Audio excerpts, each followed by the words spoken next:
Dr. Livingstone, I presume. The Livingstone mountain range, which extends from the Highwood River in the north, south to the Crow's Nest River, was named after this much-admired British missionary and explorer, and Livingstone South Peak near Blairmore is a part of that system.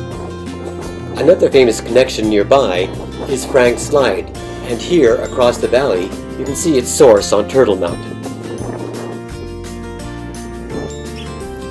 But the grey triangle of Livingstone South Peak was where we were headed to on this fine day in April.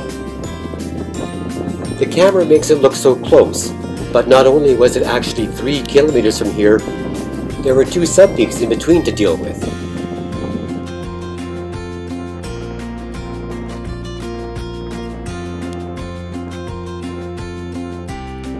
But even early on, the views to the south were amazing. When you go up a mountain, you don't like down climbs because it means you have to regain the elevation on the way back. This snow near the top is white and fresh from a storm a few days ago. The final stretch to the summit faces south, so the wind and sun have cleared some of the snow away. So there goes Larry. We're on our final approach to Mount Livingstone South Peak. We were concerned about the snow, but looks like it's all pretty well gone, which is lovely. And from here, you do get beautiful views of the Alberta and the BC Rockies. But and the best thing about today is that there's hardly a breath of wind, which is just lovely. The remaining snow was pretty easy to go up.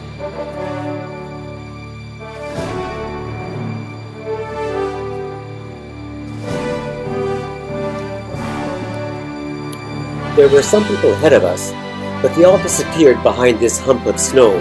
We didn't know how far along the summit actually was, but thankfully it was just a few meters beyond.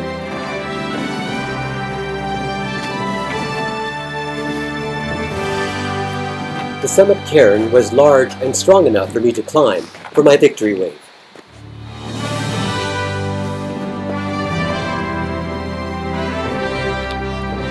We did our summit selfies, with 2 to the west and the final to the south.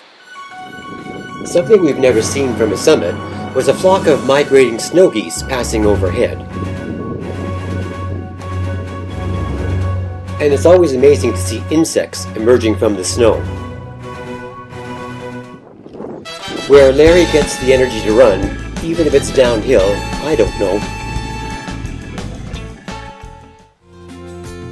On the way back down, we had several short uphills to negotiate.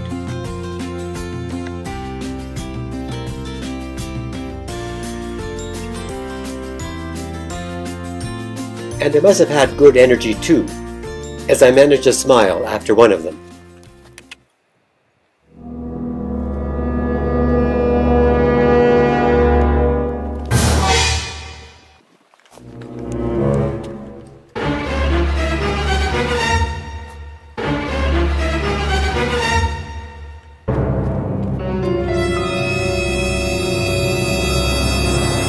That was Larry trying to display some fancy footwork. A cliff called the Dragon's Back was the final bit of uphill on our way back down. We used the steps we and others had made, and were grateful the snow stayed firm and hadn't turned to slush.